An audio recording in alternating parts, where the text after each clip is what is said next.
Gandang hapon po, muli ang inyong lingkod, si Chef Roy. Ngayon po ay March 26. Tatlong araw na lang po ay Biyernes Santo na po.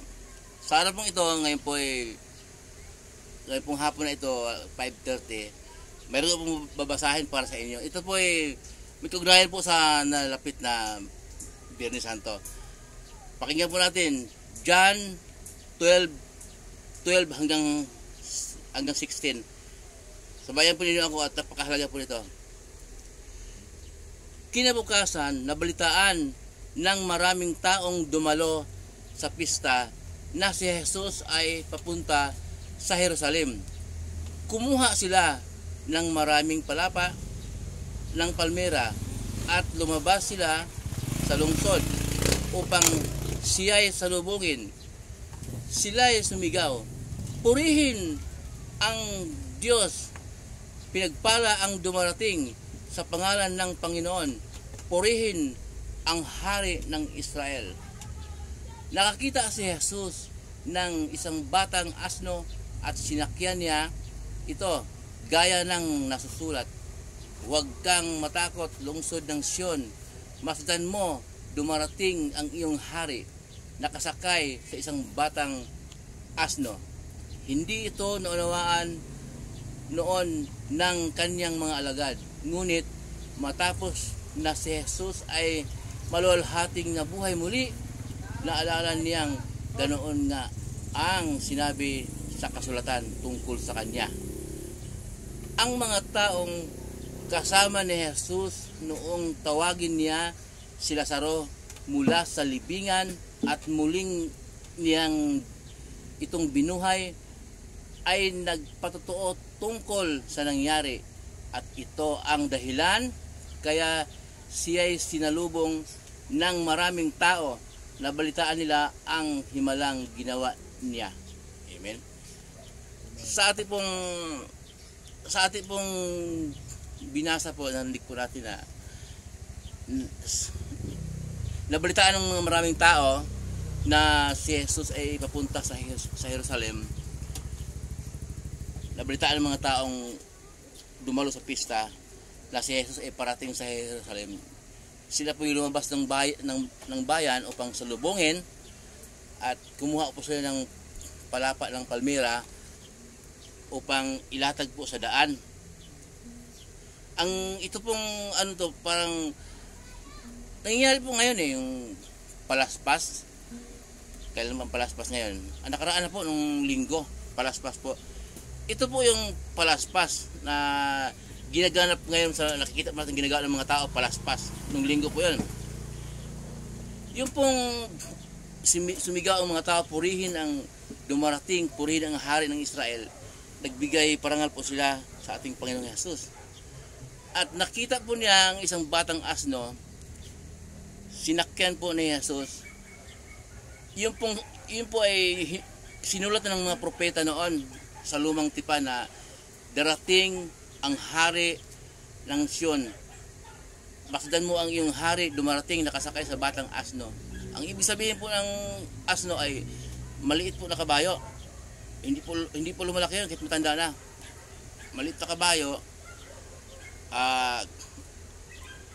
bata pa. Kaya kabayo pong mumurahin. Siya po ay anak ng Diyos na nandito siya sa mundo para iligtas tayo sa ating mga kasalanan, at siya po ang magligtas po sa atin.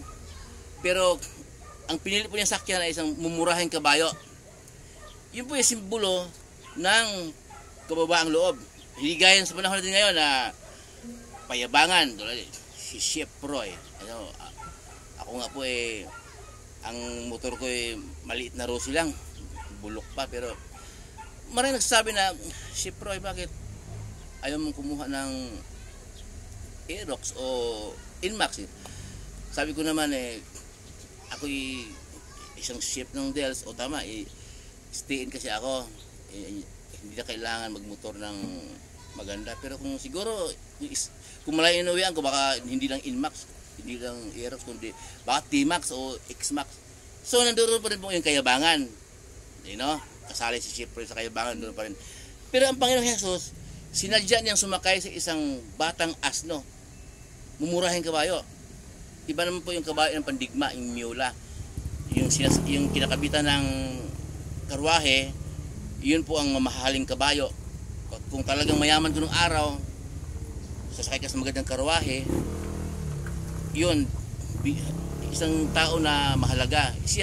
Ang Panginoon Jesus talagang sinadya niyang sumakay sa batang kabayo na asno, lahing asno. Kaya po, bilang simbolo ng kababaang loob, talaga pong ang Biblia po ay sinulat ng tao, mga tao na pinagkatiwalaan ay pinili ng Diyos.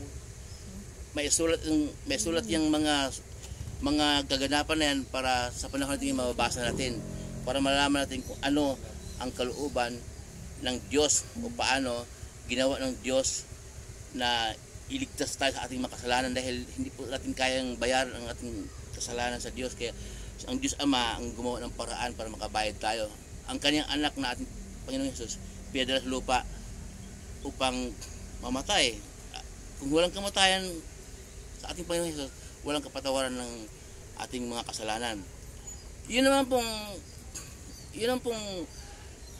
pagsalubong nila noon sa Panginoong Jesus, ginawa nilang kumuha sila ng palapa ng palmira at bigyan ng parangal.